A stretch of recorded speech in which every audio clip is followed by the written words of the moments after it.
hogaamiyaha xumi markuu xilkiisii hanan kari waayay waxa soo baxay oo isaguna dhibaato iyo mushkilad ummadii ku haya ninka la yiraahdo ganacsiga oo ganacsada maamul wanaagsan iyo hogaamiye wanaagsan oo xakameeya waxa soo baxaya horar qaawan oo leh waxaan ahay ganacsade bal hadda maansadu halka ay isagana ku tiiriso iyo sida ay ula doodo bal hadda u fiirso waxay tiri arigena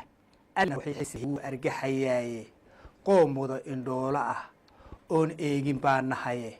ayaan aadmi may baryeen duul kaloo lagu irsaaqaaye ummadii hay aqoontiini baa iba kuriyeyseene waxa lagu abuuray ka badan adiga qayrkaaye waana idinka abadan inta ay suuraysaane maansada horta marka hore intaanay dubaha u qaadan ninka la yiraahdo ganacsade waxay ina tusaysaa in dhulkeenu uu yahay dhul khayraad leh oo khayraadka yaala inaga iyo in ka badanba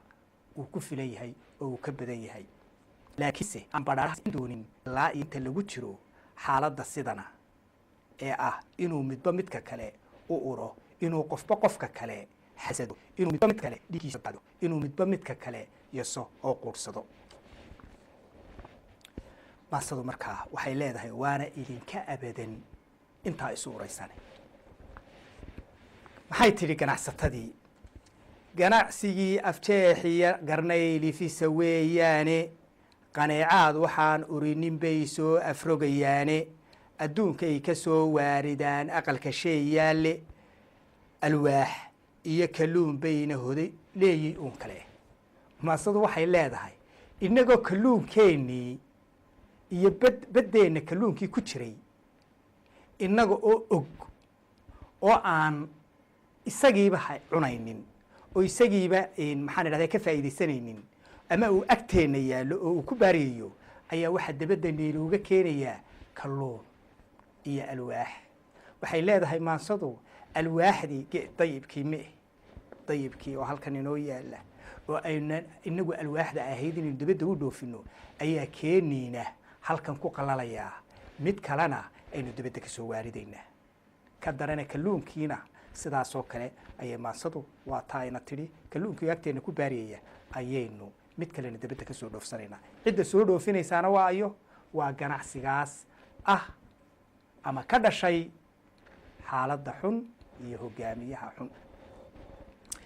ganacsigii afjeex iyo garnayl ifisa weeyaane qaneecaad waxaan urinin bay soo afrogayaane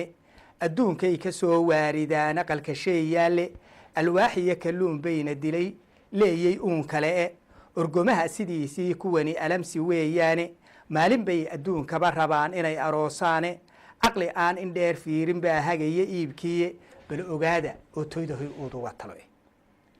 maansadu waxayna leedahay ganacsigeennii waxa hagaya indhoole waxa hagayaa indhoolaha kari waayey garan kari waayey inuu warshad halkan ka samaysto ama maraakiib samaysto oo uu dabeetana kalluunka baddiisa ka buuxa isaguna ka faa'iidaysto ummaddana uga faa'iideeyo laakiin karaya inuu dabadda ka soo waarito oo uu ka soo dejiyo maraakiib kalluuna oo weliba magaciisu dusha kaga hardhan yahay layaab iyo ama kaag waa inu u soo joognay oo waynu aragnaa